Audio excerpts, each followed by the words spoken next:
Good afternoon, everyone. First of all, I want to thank Rice Bowl for having me here today. I really appreciate it. I've been asked to talk about risk today. Something that I don't talk a lot about. I don't claim to be the biggest risk taker in the world. But if there's one thing I know about risk, it is that it is not the same for everyone. All right? Risk is something that's relative. The definition of risk itself should differ to every single person. And there are two things that we should always think about when we think about risk. The first thing is that it is about information, right? If you have an information that's more than someone else, then you perceive the risk to be lower. That's the first thing.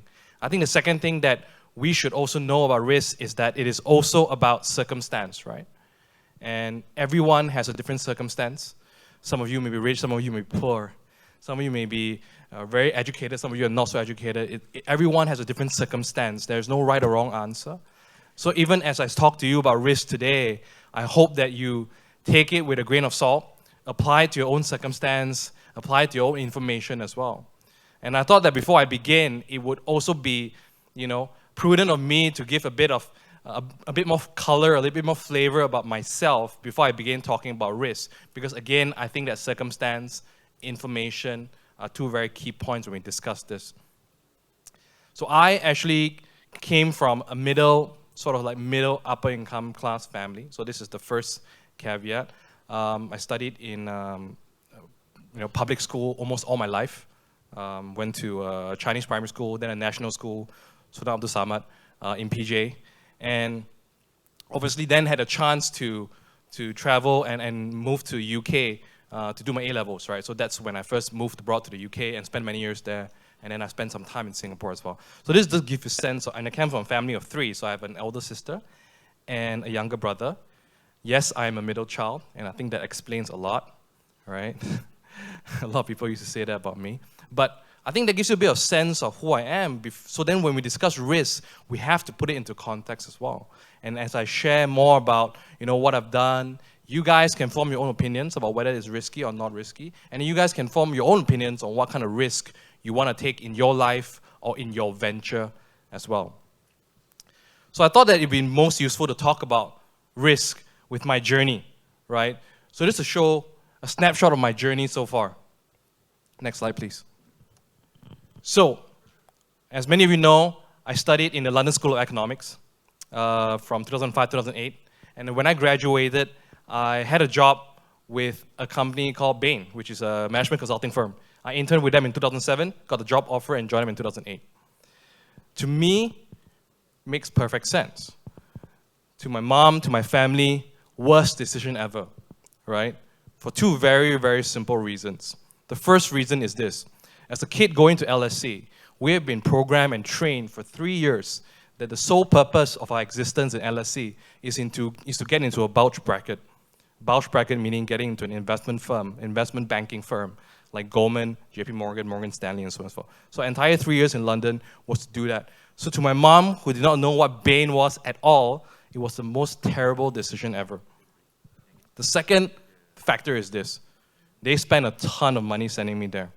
And in case you guys didn't know, back then the exchange rate from Malaysia between the pound and the ringgit was as high as 7.5 to 1. Right? They basically spent their entire life savings sending the three of us to the UK for 5 years each for a total of 15 years of education. So when I told them that I was going to come back to Asia and make, not ringgit, thankfully, Singapore dollars, they thought this is the worst ROI I can ever get for my son's education. First of all, he did not get into Goldman Sachs. That is number one. Problem number two, he did not make GBP, which is obviously a very valuable currency at the time, and he came back to make Sing dollars.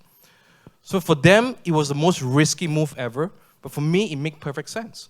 It was what I liked. I liked looking at income statements more than balance sheets, and to me, even though I love numbers, I don't like financial engineering as much as I love business engineering. Makes perfect sense, and that's how I started my career.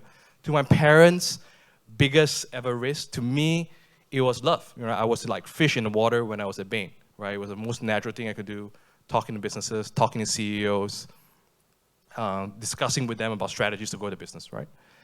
And My mom couldn't understand for the longest time. My parents could not understand for the longest time. But all they knew is that they saw a lot more of me because I did a few cases in KL and I did come back from time to time even though I was working in Singapore. And to them, that was a great thing, right? I get to see my son once in a while, so maybe not too bad after all, you know, to be in Bain and to be in Singapore instead of being in London or in the US. Then, one fine day, I told my mom, finally after like 4 years, I told my mom, hey, you know, I'm gonna come back home. And she's like, really, really bad idea, right? The first thing is this, GBP pound to Singapore dollars, still not too bad. MYR is effed up, right? Come on. Who wants to make ringgit, right? I sent you to UK to study, took all my savings out, and you come back and make ringgit, worst ROI ever. Really bad son, right? Really stupid son. Shouldn't have had this son. And more importantly, I told them I was going to join a startup, an unheard of startup. At that point, I can tell you, my mom had already fallen in love with Bain. She was like, son, Bain is the best company in the world. You're always staying in 5-star hotels. It's super awesome. You get to meet CEOs on a daily basis. You get to meet Tony Fernandez. You get to hang out with them. You're just the best job in the world. Never leave this job, right? And Singapore is the best country in the world. Proven, right? Every single statistic available. So when I told them when I wanted to come back to Malaysia, it was the absolute worst decision ever. And to join an unknown startup at that time, founded technically by 3 German brothers who were also unheard of at that time, except for an article about Blitzkrieg, which is actually a Nazi reference. So it's all sounded pretty crazy at that time. But all of it actually formed much earlier than that. I mean, I had information that they didn't have. When I was in the UK, I already started dabbling into e-commerce. I loved e-commerce. You know, I used to go and, you know, buy those Lance Armstrong wristbands from London and actually resell them in rural areas. So it was already something that I was passionate about. And that information they never had. They never understood the power of e-commerce. They never saw what I saw. So to them, it was extremely high risk. To me, it was a no-brainer. Fashion had 45% gross margins. It was already fast growing. 2 of my friends were already in the fashion e-commerce world, Vivi and also Joanne from the Pop Look. 2 of my friends were already starting to do it. I thought it made perfect sense for us to start something like Zalora in Southeast Asia, and I knew that it would be big. Of course, you know, my friendship was slightly damaged with Vivi and also with Joanne. But the point being that it was the future of the world, and I saw it and I thought, hey, this makes perfect sense. I want to take the risk. I want to leave the comforts of Bain, which honestly paid very well, to go and do something completely different and something that I really love. And yeah, you know, I came back, and that's how it all happened. But the funny thing is, the whole reason why I was at Zalora to begin with was also because of my time at Bain, because Bain, the #1 hire rocket internet was actually from Bain. And I think that's how things happen in this world. I think there's one thing I know is that serendipity plays a very big role in everything that we do and everything that we, you know, that everything that happens around us happens for a reason. And sometimes it just happens, and it's just like a house of cards, right? It stacks and stacks and stacks, and you never realize how you got so high, but actually many things happen along the way to help you get right to the top. So that was how it all happened.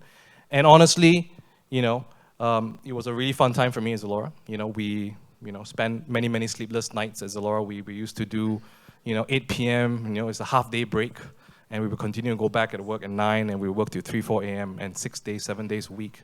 So that was, to me, one of the best, best experience of my life. But then, funny thing, I go back to my mom and say, hey, Mom, I want to leave Zalora. I want to do something else completely different. And then she's like, what?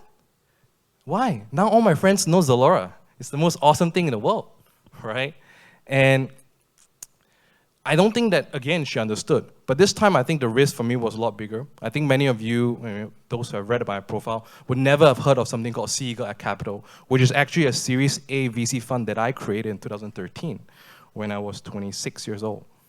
And I felt at the time that I was ready. I felt at the time that I wanted to come out and use some of the skills that I had built throughout my time in Zalora and also my management consulting firm to come out and actually start a fund and to start investing into e-commerce and similar tech firms, right?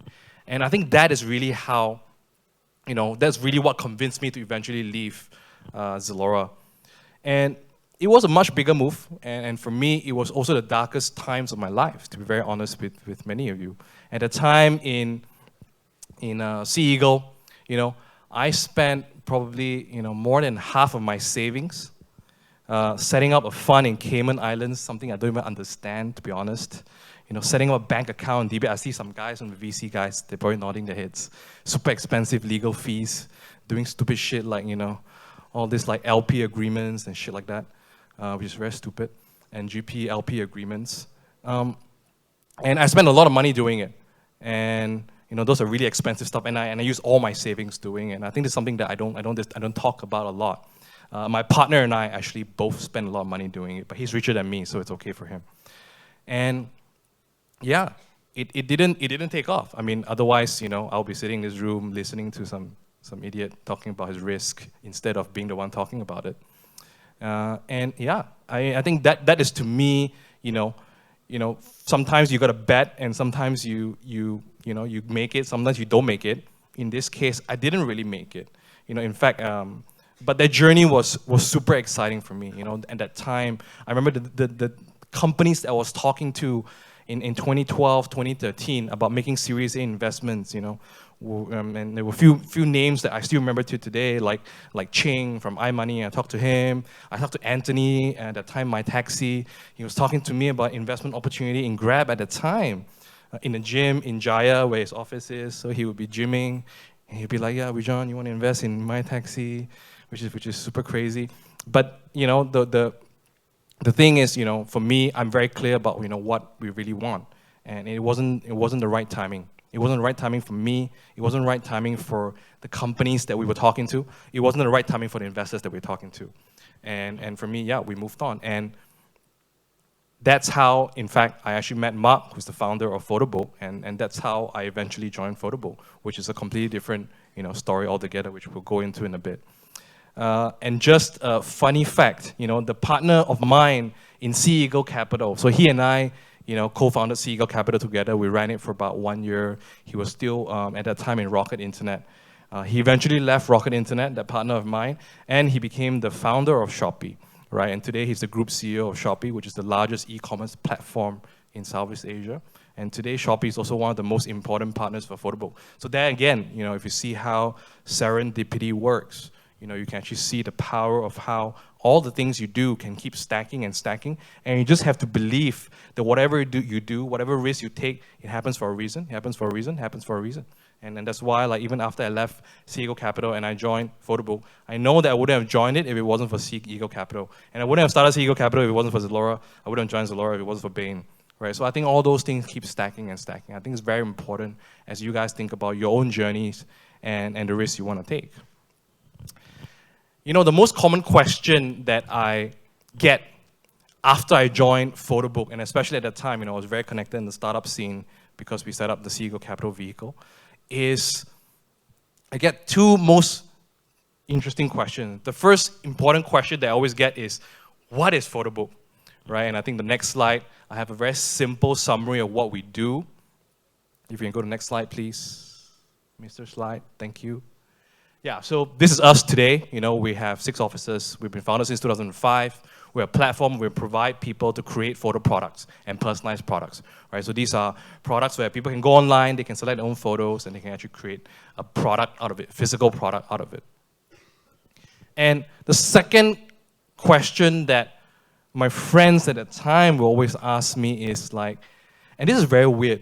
They say, how long are you going to stay in Photobook? And I swear to you, I've had at least 100 people ask me this question before. And until today, I get this question, which in fact, initially, I thought it was a bit rude because it's not normal for you to go up to somebody and say, how long are you going to stay at that company? How long are you going to stay at that company? Especially after I only joined the company for 3 months, 6 months, 1 year, and 2 years. And I think this is the reason why I get asked the most, because it didn't seem to make sense to the people around me. It's very simple, right? When you don't think that that move makes sense for this guy, you would ask that guy, why are you there and how long are you going to be there for? Right? So I think essentially those are the questions they were really asking me. And I think to those that don't understand, again, this is where information comes in. When there's lack of information, then to them that seems like a risk that was not worth taking. Was there really a risk? Mr. Slide, next slide, please. You can go next as well. I think there was a certain element of risk. Again, when we talk about risk here, we have to be talking about it in relative terms. But I think that if I looked at the numbers, and I was fortunate enough, the founder was very, very open with me at the time. He said, hey, these are my numbers, Wee Jonn, just so you know. And I went to the shop house, had a discussion with him. It was not the most obvious choice. So again, what do, right? You have to dissect the risk. Think about, hey, is this business going to grow? Is the team, the founder, someone I can work with? Is this business something that can sustain in the long run? Can I do something about this business? Can I help grow the business? Can I take it to the next level? And if it doesn't, what will it mean for my life? I spend my almost entire life savings on a stupid VC fund. I cannot afford to fail again because I'll be broke. And my girlfriend, who has already been dating me for 6 years, would be expecting me to pop the question anytime soon, and nothing less than a carrot would do for her, right? So all those things are always playing in your mind, even as you make those decisions, because those are the circumstances that you're in. And thankfully, and I think that I made the right choice, we grew. I joined full-time with Photobook after 6 months of orientation with them. I used to do 4 days in a day, 4 days Photobook, 1 day Sea Eagle, and that was my arrangement. Ended up spending 6 days in Photobook a week. And we started growing, and if you go to the next slide, we never looked back. We never looked back. I mean, there was a slight blip in 2017, FY17, but we never looked back, and today we are, I would say, by far, the largest platform for personalized products in Southeast Asia. We're the top 20 e-commerce site in Southeast Asia as well. So what do we learn from all this? What can we learn from all this if there is something to learn? This is all I know, right? I mean, I'm not the kind, I wouldn't always claim that I'm the smartest guy in the room, but I work super hard. I think people who know me, people who work with me, know that I work super hard, and I expect people around me to work super hard as well. Because I don't always believe in luck, even though I must say luck played a very big part in where I am today. Second thing is, learn to take some risk, right? I believe in taking risks. It doesn't have to be an all-in move all the time, but we have to make sure that we always take the right level of risk. And how do you know what the right level of risk is for you? Well, to me, like I said, you have to look around you, your circumstance, where are you at financially, family-wise, where are you at in terms of whether you're well-positioned to do it. And the second thing is the level of information that you have. What do you know that other people don't? What do you see that other people do not see? Right? That will determine the right level of risk for you. It's hard to connect the dots, backwards, I mean, it's easy to connect backwards, hard to do it forward. So really, a lot of things kind of happen along the way. Serendipity, like I said, plays a big role. So you can go from point A to B to C to D without realizing that actually all D would not have happened without C, and so on and so forth, as I explained earlier. And I really believe that all these things happen for a real reason. Again, like I said, the world is small, so you got to be nice, be humble, right? Just because you never know. All the things that happened along the way really was, from a lot of people's help. A lot of people helped me along the way. A lot of people still help me along the way. And I think these are very important as we continue to be nice, be humble, and come for Rice Bowl events, even though it's not as exciting as it used to be. Love your family, but don't always listen to them. I think that, if I listened to my mom, I would be still maybe doing applications to Goldman Sachs, begging them to take me in London, right? And I think there's a very big distinction, and I'm a true believer of this. There's a big distinction between solicited advice and unsolicited advice. Now, what is the biggest distinction? Solicited advice is this guy is a subject matter expert. He's your mentor. He knows, his stuff. And you solicit his advice. He's your mentor. You go to him and say, hey, Mr. Mentor, I'm thinking of making this life-changing move. What do you think? And he knows his stuff. That, to me, is solicited advice. And I'm a big believer of solicited advice. I mentor a lot of people. I get mentored by a lot of people. I believe in it. Checkbox tick. Now, I am not a big believer of unsolicited advice. I don't really like it to some extent as well. What does that mean? It means people around you, friends who know nothing about what you are doing or what you know, come and offer you advice, be it your uncle, your auntie, your parents, people who do not understand anything about e-commerce trying to tell you about e-commerce. That I cannot stand, and that I would block immediately. I will still smile and be nice and be humble because that's my fourth point, but I would not actually process any of the information because that is unsolicited. I did not ask you for it, and I don't believe in any of it. And I know many people who cannot do that. When they hear advice they shouldn't be hearing, they still absorb it. And it actually changes their actions. And I think that is, to me, super, super risky. Because you're taking advice. I call those LinkedIn leaders. The decision-making of the day depends on what they read on LinkedIn on that day, which is crazy. They see some super quote, it's like, oh yes, I want to create a new strategy based on what stupid quote that they read on LinkedIn. And those are the worst leaders because those are LinkedIn leaders. They don't have their own thought. They just look and see what they read and then boom, they just apply, right? Blindly. And to me, that's very dangerous. But anyways, I wish you all the best. And yeah, let me know if you need any help at all, and I'll be happy to chat after this as well. But I think we have a Q&A session now, so maybe we can take a few questions. If any of you have, happy to take a few. If not, we can also chat outside, and I'll be around for half an hour. Any questions at all? Or should we all be shy and wait for 5 minutes? Sure. Any questions, ladies and gentlemen? Yeah, there's one here. Okay.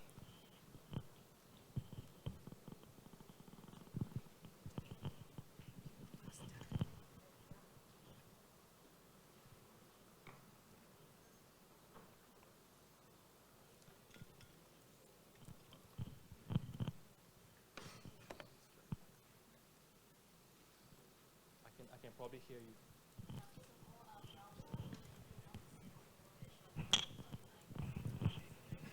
Thank you.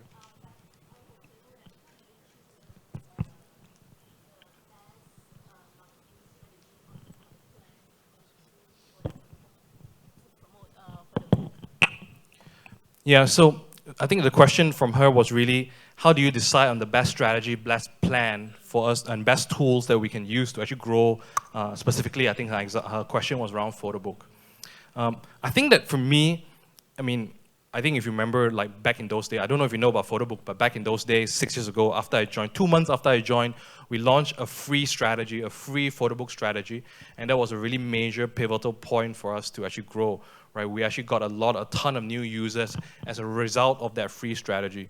I think rather than think about it as, hey, what kind of channels we will use, what kind of strategy we will use. I think of it as, how do we think about a decision that we make usually?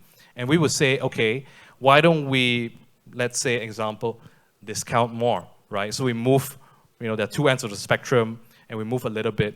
And what I like to do, and this is my style, is I would take that and then say, okay, let's go to the end of the spectrum and let's really see if there's a shot of that playing out at all. So instead of saying, in fact, the discussion went from this, right? And this is very funny. The free strategy came as a result of the founder and I sitting in the office on a Saturday afternoon in October, right? It was 3 weeks after I joined. I had a whiteboard. We just drew it out. I said, okay, this is what the strategies that we can do. Ding, ding, ding, ding. And one of it came about like, hey, what if we can make a product that's actually quite cheap and people will actually buy it? Okay, that's a good idea. And then we went, okay. And then we just keep pushing it, right? And say, what if we make it free? And we say, okay, can we make it free? Is this something that we can do? Is this something that will bankrupt the business? Can we actually create any form of unit economics around this strategy? So then when we push it to the spectrum, then we built something around it. We say, okay, what do we need for that to happen? And can this play out in the long run? Can this play out in a way that we can actually build an ecosystem around it and get back the economic value that we expect from doing a free strategy? And we went into the answer first and we said, yes, we can. And what do we need to do? And we went around, in the next 48 hours, we just did what we needed to do.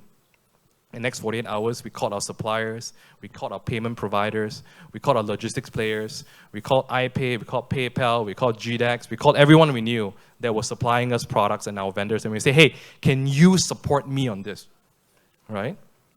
And the answer was yes, then we do. The answer is no, we cannot see how this will play out, then we will have scaled back the strategy and moved back one notch. But at least we know we have pushed the end of the spectrum. The answer, surprisingly or unsurprisingly, was that everyone said yes. And that's how it was born, right? And I think that we've done a lot of different things in the organization in this way. We really try and push things to the end of the spectrum to see how far this can go and whether at that end of the spectrum whether it can play out in the long run. If this, no matter how we do it, does not play out, then we'll drop it. If it can, then we will see what we need to do to make it happen. And then, if it still cannot happen, we'll move it back one notch, one notch, one notch. But that really means that we can push the boundaries. Yeah, thanks for that. By the way, I know Photobook because I just checked out the frozen ang pao envelope. Oh, wow, awesome. Thank you. This went live last night at 9 p.m., so you're a fan. Thank you. Any more questions? Well, in that case, thank you all. Thank you all for coming, and I really appreciate your time.